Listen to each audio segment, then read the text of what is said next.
High বন্ধুরা, আজ করব বেগুন পোড়া। এবার শীতে এই আমি প্রথম খাচ্ছি, কারণ এরপরে আমি ভেবেই গেছি যে কবে খাবো করে করে হয়নি।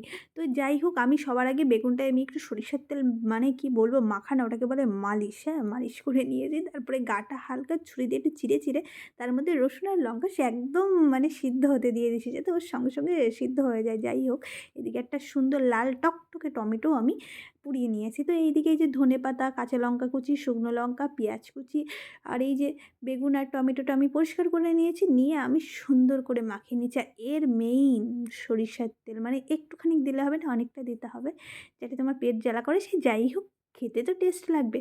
তারপরে এই যে শীতের সকালে আমি গরম ধোয়া ওটা ভাত হাঁড়ির থেকে বেড়ে নিলাম।